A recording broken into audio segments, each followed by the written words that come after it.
अस्सलामुअलैकुम। सब में पहले मैं अल्लाह का शुक्रिया अदा करती हूँ जो बीजापुर शहर में मुझे म्यूनसिपैलिटी कॉर्पोरेटर के अध्यक्ष बनाया गया है और मेयर बना गया है, और अल्लाह का तहे दिल से शुक्रिया अदा करती हूँ। उसके बाद हमारे सब लीडर्स का, MB Patil sir, Cuttack sir और सुनील गौड़ा सर और मुशरिफ सर, इन सब का मैं तहे दिल से शुक्रिया अदा करती हूँ और सब मेंबर का शुक्रिया अदा करती हूँ।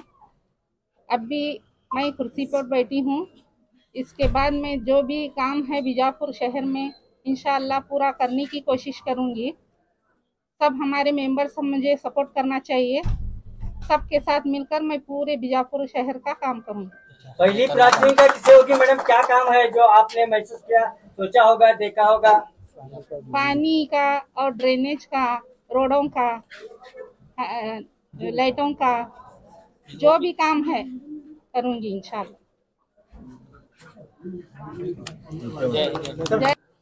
ಎಲ್ಲರಿಗೆ ನಮ್ಮ ಮಾಧ್ಯಮ ಮಿತ್ರರಿಗೆ ನನ್ನ ನಮಸ್ಕಾರಗಳು। ಇವತ್ತಿನ ದಿವಸ ನನ್ನ ಧರ್ಮಪತ್ನಿಯಾದಂಥ ಮಹಾಜೀವನ್ ವರ್ತಿಯವರು ಪದಗ್ರಹಣವನ್ನು ಈ ಸಮಾರಂಭ ಇಟ್ಕೊಂಡಿದ್ದೀವಿ। ಎಲ್ಲ ನಮ್ಮ 35 ವಾರ್ಡಿನ ಎಲ್ಲ ಸದಸ್ಯರು ಅವ್ರ ಜೊತೆಲಿ ಇವತ್ತು ಬಂದು ಈ ಪೂಜೆಯಲ್ಲಿ ಶಾಮೀಲಾಗಿದ್ದಾರೆ। ಅವ್ರ ಜೊತೆಯಲ್ಲಿ ಎಲ್ಲರೂ ಆಶೀರ್ವಾದ, ಪ್ರೀತಿ, ವಿಶ್ವಾಸವನ್ನು ನಮ್ಗೆ ಕೊಟ್ಟಿದ್ದಾರೆ। ಇವತ್ತಿನ ದಿವಸ ಸನ್ಮಾನ್ಯ ಶ್ರೀ ಉಸ್ತುವಾರಿ ಸಚಿವರಾದಂಥ ಎಂ.ಬಿ. ಪಾಟೀಲ್ ಅವರು ಈ ನಮ್ಮ ಏನು ಮಾತು ಕೊಟ್ಟಿದ್ದು ಮಾತಿನ ಪ್ರಕಾರ ಅವರು ಮಾಡಿ ತೋರಿಸಿದ್ದಾರೆ। ಮೊದಲಾಗಿ ಅವರಿಗೆ ನಾನು ನನ್ನ ವತಿಯಿಂದ ಧನ್ಯವಾದಗಳು ಹೇಳ್ತೀನಿ। ಅದು ಅಲ್ಲದೆ ನಮ್ಮ ಸುನೀಲ್ ಗೌಡ ಪಾಟೀಲ್ ಅವರು, ಪ್ರಕಾಶ್ ರಾಠೋಡ್ ಅವರು ಮತ್ತು ವಿಠಲ್ ಕಟಕ್ದೊಂಡ್ ಅವರು ಮತ್ತು 18 ನಮ್ಮ ವಾರ್ಡ್ ಮೆಂಬರ್ಗಳು ನಮ್ಮನ್ನು ಎಲ್ಲರೂ ಮತವನ್ನು ಹಾಕಿ ಆಯ್ಕೆ ತಂದಿದ್ದಾರೆ। ಅದರ ಜೊತೆಯಲ್ಲಿ ಬಿಜೆಪಿ ಎಲ್ಲ ಸದಸ್ಯರಿಗೂ ಕೂಡ ನಾನು ಈ ಸಂದರ್ಭದಲ್ಲಿ ಅವ್ರಿಗೂ ಕೂಡ ಧನ್ಯವಾದ ಹೇಳ್ತೀನಿ। ಯಾಕಂದ್ರೆ ಇಲೆಕ್ಷನ್ ಆಗುತ್ತೆ, ನಾನು ಅಷ್ಟೇ ಇಲೆಕ್ಷನ್ ಆದ್ಮೇಲೆ ನಾವು 35 ಜನ ಒಂದೇ ತಾಯಿ ಮಕ್ಕಳಿದ್ದಾಗ ನಾವೆಲ್ಲರೂ ಕೂಡಿ ಈ ವಾರ್ಡ್ ನಲ್ಲಿ ಕೆಲಸ ಮಾಡೋಣ। ಈ ಕುರ್ಚಿ ಮೇಲೆ ನನ್ನ ಧರ್ಮಪತ್ನಿ ಕೊಡ್ಬೇಕಾದ ನಮ್ಮ ಹಮೀದನ ಮುಶ್ರೀಫ್ ಅವರು ಒಂದು MLA ಏನ್ ಕೆಲಸ ಮಾಡ್ಬೇಕಾಗಿತ್ತು ಅದಕ್ಕಿಂತ ಹೆಚ್ಚಿನ ಪ್ರಮಾಣದಲ್ಲಿ ಅವರು ಆಸಕ್ತಿ ತೋರಿಸಿ ಕೆಲಸ ಮಾಡಿದ್ದಾರೆ। ಮತ್ತು ನಮ್ಮ ಜೊತೆಯಲ್ಲಿ ಸುಮಾರು 15-20 ದಿವಸ ನಮ್ಮ ಜೊತೆಲಿ ಇದ್ದು ನಮ್ಗೆಲ್ಲ ಸಹಾಯ ಸಹಕಾರ ಮಾಡಿ ಇವತ್ತಿನ ದಿವಸ ಈ ಕುರ್ಚಿ ಕೊಳ್ಳಿಕ್ಕೆ ಕಾರಣಭೂತಿಯಾಗಿದ್ದಾರೆ। ನಮ್ಮ ಎಂ.ಬಿ. ಪಾಟೀಲ್ ಸಾಹೇಬರು ಮತ್ತು ಹಮೀದ್ ಮುಶ್ರೀಫ್ ಅವರು ನಾನು ಕರ್ತಜ್ಞ ಸಲ್ಲಿಸ್ತೀನಿ। ಅವರು ಯಾವತ್ತೂ ನಾನು ಮರೀಲಿಕ್ಕೆ ಆಗುದಿಲ್ಲ। ಇವತ್ತು ಬಹಳ ನಾನು ಸಂತೋಷದಿಂದ ತಾವೆಲ್ಲರೂ ಇಲ್ಲಿ ಬಂದಿದ್ರಿ, ಈ ಏನ್ ಸಮಾರಂಭಕ್ಕೆ ನಮ್ಗೆ ಶೋಭೆ ತಂದಿರಿ, ತಮ್ಮೆಲ್ಲರಿಗೂ ಕೂಡ ಬಂತೀನಿ। ಈ ವಿಜಯಪುರ ನಗರದಲ್ಲಿ ಸುಮಾರು 30 ವರ್ಷದಿಂದ ನಾನು ನಗರಸಭೆ ಮತ್ತು ಮಹಾನಗರ ಪಾಲಿಕೆ ಸದಸ್ಯರಾಗಿ ಸೇವೆ ಸಲ್ಲಿಸಿದ್ದೇನೆ। ಅದ್ರ ಜೊತೆಲಿ ಯಾವ ಕೆಲಸ ಬಾಕಿ ಇದೆ, ಯಾವ ಕೆಲಸ ಮಾಡ್ಬೇಕಾಗಿದೆ ನನ್ ಚೆನ್ನಾಗಿ ಗೊತ್ತಿದೆ। ಸುಮಾರು 7 ವರ್ಷದಿಂದ 18 ವಾರ್ಡ್ಗಳಲ್ಲಿ ಯಾವ ಕೆಲಸ ಆಗಿಲ್ಲ, ಅಲ್ಲಿ ಆ ಕೆಲಸಗಳನ್ನು ಮಧ್ಯೆಲ್ಲ ಆದ್ಯತೆ ಮೇಲೆ ಮಾಡಿ ಮತ್ತು ಉಳಿದ 35 ವಾರ್ಡ್ನಲ್ಲಿ ಏನೇನು ಕೆಲಸ ಅದ ಅದನ್ನೂ ಕೂಡ ನಾವು ಮಾಡ್ಲಿಕ್ಕೆ ಪ್ರಯತ್ನ ಮಾಡ್ತೀನಿ। ಬಿಜಾಪುರಕ್ಕೆ ಸೌಂದರ್ಯ ಮಾಡೋದು ಕೆಲಸ ನಾವು ಎಲ್ಲರೂ ಕೂಡಿ ಮಾಡೋಣ। ನಮ್ಮ ಎಲ್ಲಾ 35 ಜನ ಸದಸ್ಯರು ಅವ್ರ ಜೊತೆಯಲ್ಲಿ ನಾನು ಇದ್ದು ಅವ್ರಿಗೆ ಏನೇನು ತೊಂದರೆ ಅದ ನೋಡಿ ಅವ್ರ ವಾರ್ಡಿಗೆ ಹೋಗಿ ಅವ್ರೆಲ್ಲರಿಗೂ ವಿಶ್ವಾಸ ತಗೊಂಡು ಎಲ್ಲರಿಗೂ ಕೂಡಿ ಇಡೀ ವಿಜಯಪುರ ಸೌಂದರ್ಯ ಮಾಡೋ ಕೆಲಸವನ್ನು ಮಾಡ್ತೀನಿ ಅಂತ ಈ ಸಂದರ್ಭದಲ್ಲಿ ಹೇಳಲಿಕ್ಕೆ ಬಯಸ್ತೀನಿ। ಮತ್ತೊಮ್ಮೆ ಎಲ್ಲ ಮಹಾನಗರ ಪಾಲಿಕೆ, ಗೌರವಾನ್ವಿತ ಮಹಾನಗರ ಪಾಲಿಕೆ ಸದಸ್ಯರು ಮತ್ತು ಶಾಸಕರು, ಸಚಿವರು ಮತ್ತು ಎಲ್ಲ ಶಾಸಕರು, ನಮ್ಮ ಸಿಟಿ ಶಾಸಕರು ಕೂಡ ನಾ ಈ ಸಂದರ್ಭದಲ್ಲಿ ಅವ್ರಿಗೂ ಎಲ್ಲರೂ ಕೂಡ ಧನ್ಯವಾದ ಹೇಳಿಕೆ ನಾ ಇದು ಬಯಸ್ತೀನಿ ಅಂತ ತಮ್ಮಲ್ಲಿ ಹೇಳಿ ಇವತ್ತಿನ ದಿವಸ ಈ ಸಮಾರಂಭಕ್ಕೆ ಎಲ್ಲರೂ ಬಂದು ಶೋಭೆ ತಂದಿ ತಮ್ಮೆಲ್ಲರಿಗೂ ವಂದಿಸಿ ನಾನು ಮಾತು ಮುಗಿಸ್ತೀನಿ। ಜೈ ಹಿಂದ್, ಜೈ ಕರ್ನಾಟಕ। ಇವತ್ತೇ ನಾವು ಕೆಲಸ ತಗೊಂಡಿದೀವಿ, ಈಗ ಚೇರ್ ತಗೊಂಡಿದೀವಿ, ಇವಾಗ ಕೂತಿದೀವಿ. ಈಗ ಕೆಲಸ ಮಾಡ್ಲಕ್ ಒಂದ್ ಸ್ವಲ್ಪ ನಮ್ಗೆ ಟೈಮ್ ಬೇಕಾಗಿತ್ತು. ಯಾಕಂದ್ರೆ ಯಾವ ಡಿಪಾರ್ಟ್ಮೆಂಟ್ ಅಲ್ಲಿ ಯಾವ್ಯಾವ ರೀತಿ ಯಾವ್ದಾದ್ರು ಸೆಕ್ಷನ್ ವೈಸ್ ನೋಡ್ಕೊಂಡು ಅವರಲ್ಲಿ ಮೀಟಿಂಗ್ ತಗೊಂಡ್ಕಿಸಿ ಸೋಮವಾರಲಿಂದ ನಾವು ಕೆಲಸ ಪ್ರಾರಂಭ ಮಾಡ್ತೀವಿ ಅಂತ ಈ ಸಂದರ್ಭದಲ್ಲಿ ಹೇಳಿದ್ವಿ. ಸರ್, ಈಗ 12-13 ತಿಂಗಳಿಂದ ಜನರು ಸಂಕಷ್ಟದಾಗಿದ್ದಾರೆ. ಏನದಕ್ಕೆ ನಳದ ಸಮಸ್ಯೆ ಆಗ್ಲಿ, ಡ್ರೈನೇಜ್ ಸಮಸ್ಯೆ ಆಗ್ಲಿ, ಅದು ಸಮಸ್ಯೆ ಆಗ್ಲಿ, ಅದು ನನಗೂ ಚೆನ್ನಾಗಿ ಗೊತ್ತದೆ. ಸುಮಾರು 14 ತಿಂಗಳಿಂದ ನಾವು ಅಧಿಕಾರ ವಹಿಸಿದ್ದಿಲ್ಲ.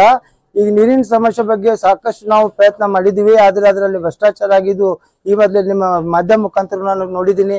ನಾನು ಸ್ವತಃ ಅಲ್ಲಿ ಹೋಗಿ ನಾನು ಸ್ವತಃ ಇದು ಅದರ ಸಂಬಂಧ ನಾವು ತಕ್ಷಣನೇ ಒಂದು ವೀಕ್ನಾಗ ನಾವು ಮೀಟಿಂಗ್ ಕರೆದ್ಕಿಸಿ ಅದ್ರ ಬಗ್ಗೆ ಕಾಳಜಿ ಮಾಡಿ ನಮ್ಮ ಜನರಿಗೆ ಯಾವ್ದು ತೊಂದರೆ ಬರಲಾರ್ದಾಗ ನಾವು ನೋಡ್ಕೊಳ್ಳೋ ಜವಾಬ್ದಾರಿ ನಾವು ತಗೋತೀವಿ.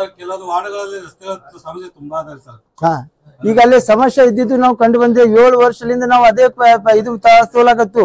ಎಲ್ಲಾ ಸಮಾಜದವ್ರು ತಗೊಂಡ್ಕಿಸಿ ಹೋಗುದು ನಮ್ಮ ಧರ್ಮದ.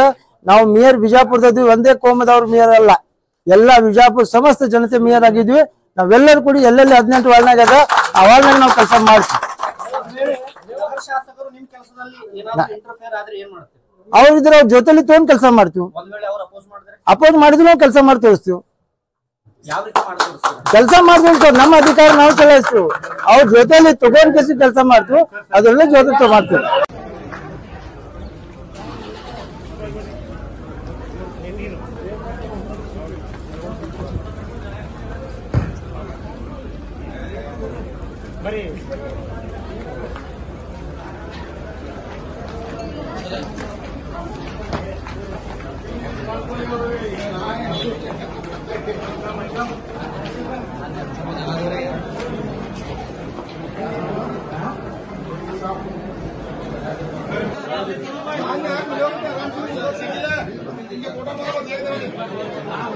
ಬರ್ರಿ ವಿಜಯ ಮೇಡಮ್, ವಿಜಯ ಮೇಡಮ್.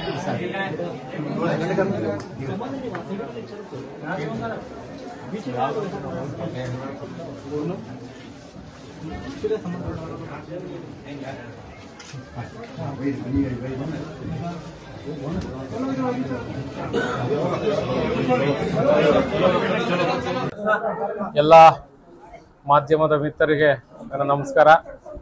ನನ್ನ 1 ವರ್ಷದ ಅವಧಿಗೆ ತಮ್ಮೆಲ್ಲ ಸಹಕಾರ, ಪ್ರೀತಿ, ವಿಶ್ವಾಸ ಅವಶ್ಯಕತೆ ಇದೆ. ಇವತ್ತಿನ ದಿವಸ ನಾನು ಉಪ ಮಹಾಪೌರನಾಗಿ ಅಧಿಕಾರ ಸ್ವೀಕಾರ ಮಾಡಿದೆ. ನನಗೆ ಈಗ ಹೆಚ್ಚು ಜವಾಬ್ದಾರಿ ಹೆಚ್ಚಿದೆ. ಯಾಕೆಂದರೆ ಬಿಜಾಪುರ ಭಾಳಷ್ಟು ಅಭಿವೃದ್ಧಿ ಆಗಬೇಕಾಗಿದೆ.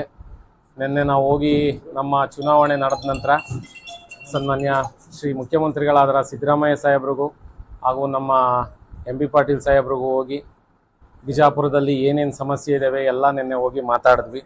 ಅದೆಲ್ಲದಕ್ಕೂ ಸಹಕಾರ ಕೊಡ್ತೀನಿ ಅನ್ನೋ ವಿಶ್ವಾಸನ ನಿನ್ನೆ ಹೇಳಿ ಕಳಿಸಿದ್ದಾರೆ.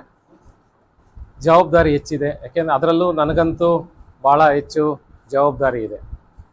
ಈ ಉಪ ಮಹಾಪೌರನಾಗಿ ಇವತ್ತು ಅಧಿಕಾರ ಸ್ವೀಕಾರ ಆಗಿ ನಾನು ಒಬ್ಬ ಉಪ ಮಹಾಪೌರನಾಗಿರೋದು ನನಗೆ ಖುಷಿ ತಂದಂಥ ವಿಚಾರ. ನಾನು ಒಂದು ಕುಗ್ರಾಮದಲ್ಲಿ ಬಡ ಕುಟುಂಬದಿಂದ ಬೆಳೆದು ಬಂದವನು.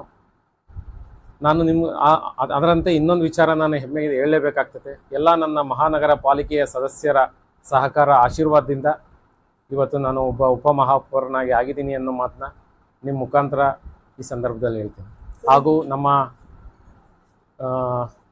ಎಂ ಬಿ ಪಾಟೀಲ್ ಸಾಹೇಬರಾಗಿರ್ಬೋದು, ನಮ್ಮ ಆಲಗೂರು ಸಾಹೇಬರಾಗಿರ್ಬೋದು, ನಮ್ಮ ಕಟಗೌಂಡ ಸಾಹೇಬರಾಗಿರ್ಬೋದು, ನಮ್ಮ ಹಮೀದ್ ಮುಷ್ರಫ್ ಸರ್ ಅಂತೂ ಹಮೀದ್ ಮುಷ್ರಫ್ ಸರ್ ಅವ್ರಿಗೆ ನಾವು ಯಾವತ್ತೂ ಚಿರಋಣಿಯಾಗಿರಬೇಕು.